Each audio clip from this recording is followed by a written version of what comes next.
Yes, guys, welcome back to Chelsea Fan TV. Welcome back to another transfer video. We're back. Hit the like button, subscribe, all of that crap. You already know what to do. Let me know all your thoughts down in the comment section below.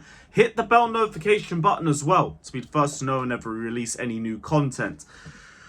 We are finally in the end game for Caicedo. It's taken a while. This has been, without a doubt, the longest transfer saga of the summer and also one of the most mind-numbing. This is like Kai Havertz transfer in 2020 levels of mind-numbing, if you lot remember how long that transfer took.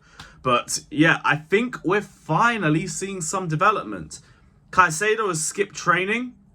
He missed the last Brighton game and he didn't have that little hamstring injury that Brighton briefed to all their journalists. No, he skipped the game. He's skipping training now and he doesn't want to be there anymore. He wants to be a Chelsea player by the first game of the season. Hopefully we get him in time, but I feel like now the next bid we're going to receive or we're going to hear about is going to be the bid that gets accepted. Before, the whole stance of Caicedo was that he was being respectful to Brighton. He wanted to leave, but he wasn't going to force his way out, which was the reason why Brighton were being so stingy and being so firm with their 100 million valuation.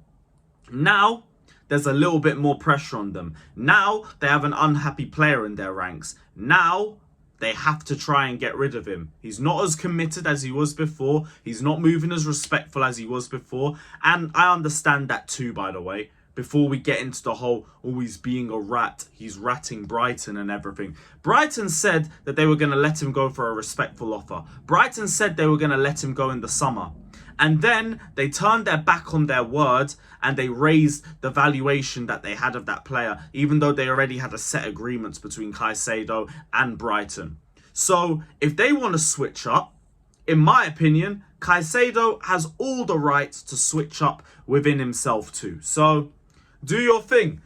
I still think Chelsea should try and get within the £90 million range just so we can just call an end to this entire saga. They don't look that bad if they get 90 million and let's say 20 million for Sanchez. You could say the 10 million extra was put into the Sanchez transfer. And from Chelsea's perspective, they get the player in. It saves any more negotiations and us potentially not having him within the first game of the season. Now's where you drop a more respectable bid, but not a bid that gets you, that paints the scenario that you've been bent over, like 100 million would suggest. 90 million, I think, is where both parties can leave happy and the deal is done, the deal is settled, and we can finally move on. That means our midfield is very close to being completed. Now, we could still potentially be going for a 10. We've been looking at Elise, we've been looking at Kudus, and now Nkunku is rumoured to be out for 1 to 2 months. It's not been officially reported, but there is rumblings of it. I've heard from a source that's been correct with stuff before that apparently it's a month to 2 months that he's going to be out for. I hope I'm wrong. But if that's the case, we need to go in for another 10. We got the chance to do something very funny with the whole Kudus to Brighton saga. Hijack that shit immediately. Hijack that shit and remind them who they really are. If they thought they could play around with us and take the piss out of us all summer, let's dunk on their heads once with Caicedo and then dunk on them again with the Kudus deal. Elise, I would say bring him in, but he is going to be out for about as long as what Nkunku's going to be out for. So, in my opinion, that defeats the whole purpose of buying a 10. We need somebody that's coming in right now if Nkunku's injured. That, to me, is Kudus. So, accelerate that deal as soon as you can get Caicedo across the line. Pochettino's been talking about expecting 4 transfers this window. Makes perfect sense. You get one midfielder, you get either one of Kudus or Elise, potentially Vlahovic or another striker, and then you're looking at one of Adams or Alvarez. Although I say one of them, Edson Alvarez just got the here we go to West Ham, which means that we're going to be going in for Tyler Adams, and there's a 20 million bid on his head. I think that's a good fee, and I think he's good depth as well.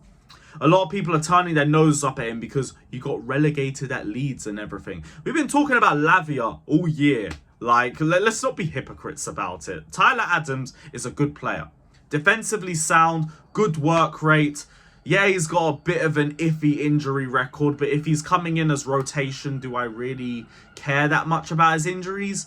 No, not that much. And we have Andre Santos there potentially as depth too. And just saying it now, let's not get into this habit of saying, oh, but he's going to block this guy's progress. What's going to happen to Andre Santos?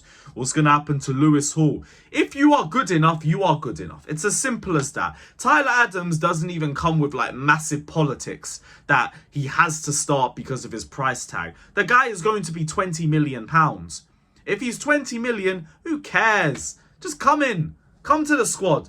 If Santos cannot push what's his name, Tyler Adams out of the team, let's not even talk about it. If Lewis Hall can't push Tyler Adams out of the team, let's not talk about putting Lewis Hall in the team. And I think Lewis Hall's good enough. I think he's good enough to start left back for us right now. I've been saying he's shown me more than Cucurella and Chilwell have shown me in that position. But if we're going to talk about midfield, just get me the best. Get me whoever's performing the best. Out of Tyler Adams, Andre Santos, Lewis Hall, figure it out. Figure it out. That's the way I see it. They're all going to be depth anyway, so it's fine. Andre Santos, to be fair, also has 6 clubs interested in him. I'd like to keep him in the squad, but if he goes out on loan, that's even more game time for him. That's even more experience. That's even more development. That's a win on all fronts, so that's fine. And anyway, what's his name? Santos isn't even just a 6. We can't even just shoehorn him into one position and say that's all he plays in. He can play as a 6. He can play the box-to-box role, and he can also play as the 10 if needed. He's versatile, so he's got multiple positions to get into. Maybe you see Andre Santos in the 10 or Chukwuemeka, dependent. Maybe. Like, we don't know what's going to happen with the Nkunku injury, but Chukwuemeka's had good minutes in the 10. I could potentially see that too. What other news do we have? Armando Broja.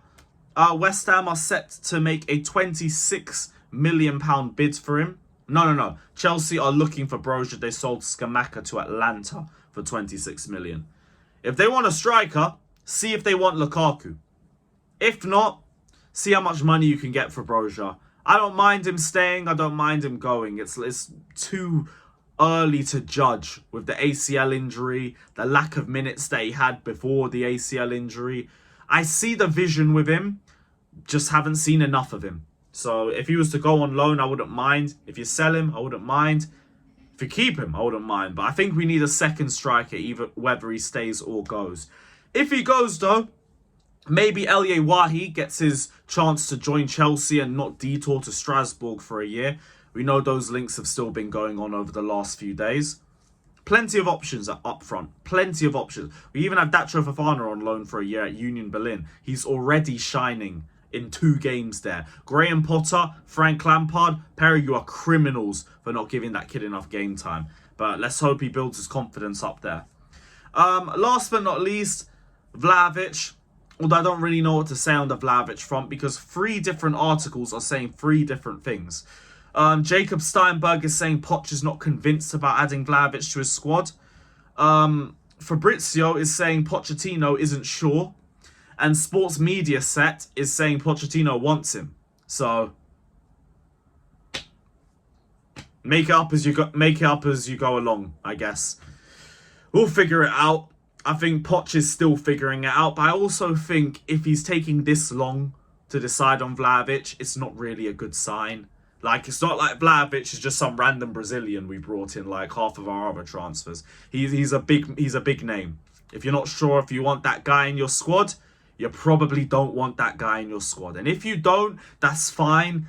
Let's just move on. Like, I don't care about the Lukaku situation. Lukaku can figure his shit out for himself. If you don't want to stay well, you're not welcome at Chelsea anyway. But if you don't want to go to Saudi Arabia, figure it out. Or you're going to rot for a year and you're not going to the Euros for Belgium next season. So that's a you problem.